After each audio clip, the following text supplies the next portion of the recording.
Brothers and sisters, I invite you to explore one of the deepest mysteries of our faith, a mystery that brings us closer to the heart of Jesus and reveals what awaits us beyond this life. Don't miss this extraordinary opportunity to hear the revelations that the Lord has shared with Catalina Rivas, a messenger of His infinite mercy. This video could transform your understanding of the divine and strengthen your faith in ways you never imagined. Watch until the end, and allow your heart to be touched by the words of our Lord Jesus Christ. Speak with the dying. What they will encounter is infinite mercy, loving arms, and a heart full of love. Do not fear death, physical pain, or agony, for those who die in love. There is no sorrow in death, but rather anticipated joy. Oh, what a place of delights I have prepared for those who love me. They have encountered pain and suffering on earth, and their tears have turned into precious gems on their garments. Oh, tell everyone not to waste the gifts of God.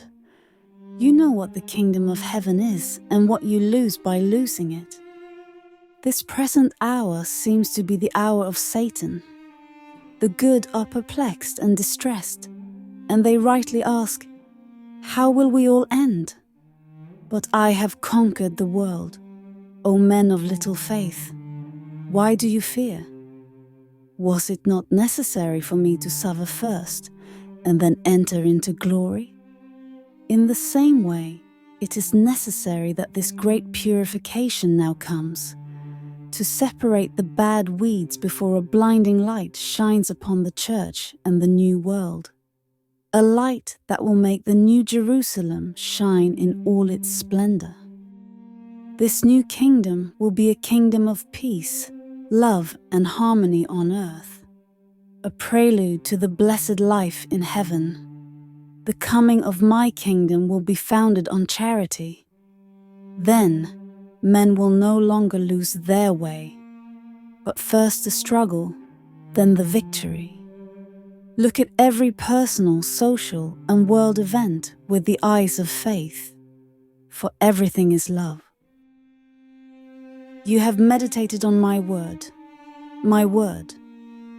light from light, true God, begotten, not made, of one substance with the Father. For you men and for your salvation, I became incarnate, a worm, no longer a man, but only because I willed it. And men, the work of my hands, were wonderfully willing to do everything I desired. They pressed the grapes strongly in the press until the last drop came out. They followed the incomprehensible love, trampled, oppressed, until no longer having human appearance.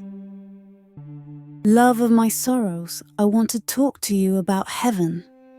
It is a place you must speak of, to encourage my children to work to conquer it.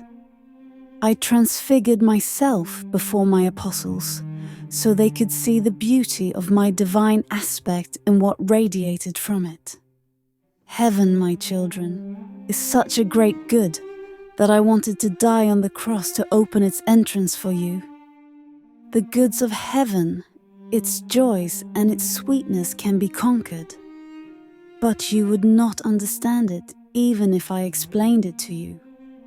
Consider that if in this world there are things that appear to you and seduce your senses, how many others are there that sadden you? If you like the light of day, the darkness of night saddens you. If you like spring and autumn, the cold of winter and the heat of summer displease you. Add to this the pains and worries caused by diseases, persecutions, the discomforts of poverty, the anguish of the spirit, the fears, the temptations of the devil, the anxiety of conscience, the uncertainty of eternal salvation. In heaven, there is no death and no fear of dying. There is no pain, no disease, no poverty, no heat. There is only an eternal day always serene, a continuously blooming and delightful spring, because everyone loves each other tenderly, and each one rejoices in the good of the other as if it were their own. In heaven, there is no fear of being lost because the soul, confirmed in divine grace, can no longer sin nor be lost. In heaven, my little ones, you will find everything you could desire. Everything is new. The beauties, the joys, everything will satisfy your desires. Your eyes will delight in the sight of that magnificent and beautiful city. You will see that the beauty of its inhabitants adds new splendor to the city's beauty, because all are dressed like kings. They are kings. What pleasure you will have in seeing my mother. You will never stop admiring her, because she is the most beautiful of all. To hear her sing, while she praises her God. All these are the lesser delights that are in heaven. Your main delight will be to see us face to face. The reward promised to you is not only beauty, harmony, and other goods, but myself, as I let myself be seen by the blessed. Then, the joys of the Spirit surpass the joys of the senses. Isn't loving me even in this life a sweet thing?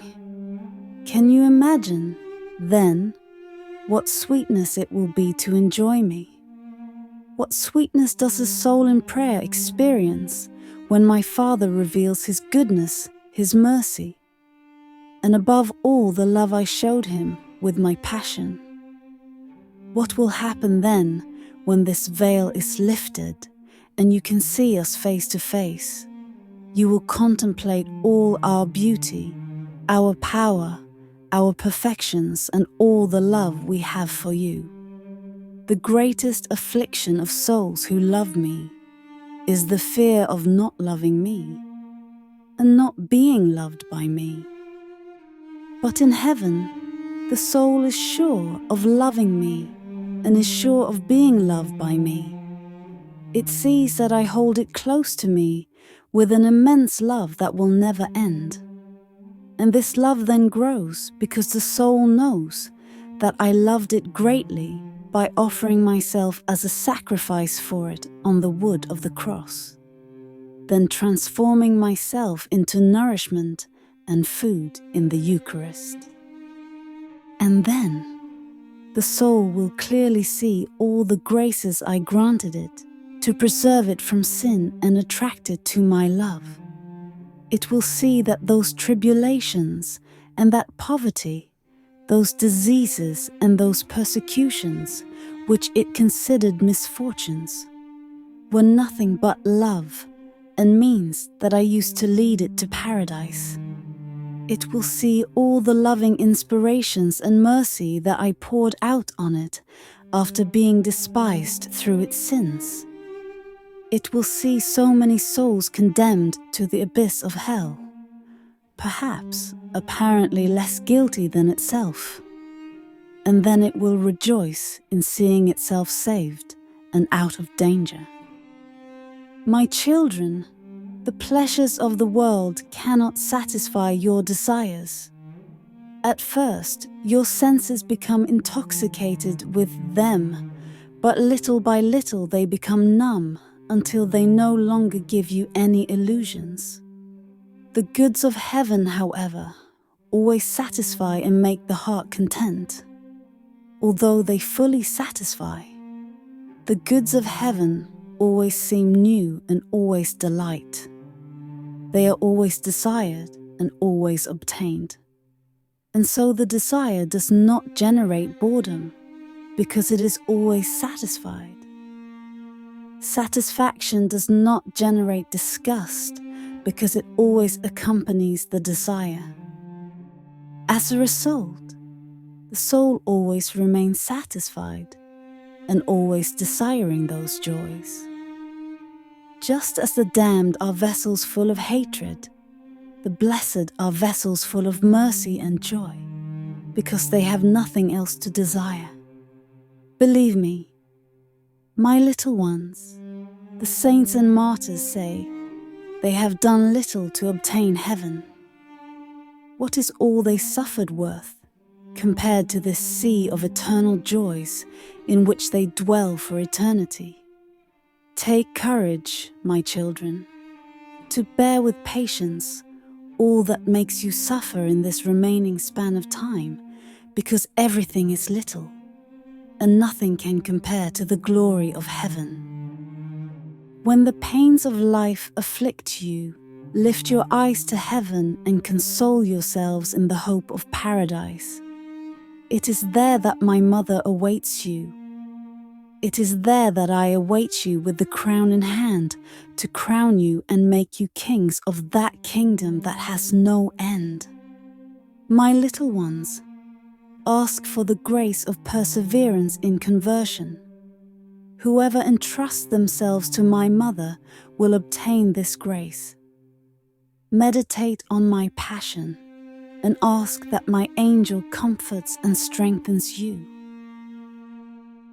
Brothers and sisters, these words of Jesus reported by Catalina Rivas remind us of the immensity of his love and mercy. They call us to look beyond the difficulties of life, to see in pain and trials an opportunity for purification and spiritual growth. They invite us not to lose sight of the eternal reward that awaits us in the kingdom of heaven, a kingdom of peace, joy, and endless love. Jesus has prepared a place of unimaginable delights for us, and all he asks is that we persevere in faith, do not get discouraged, and live each day with our eyes fixed on heaven.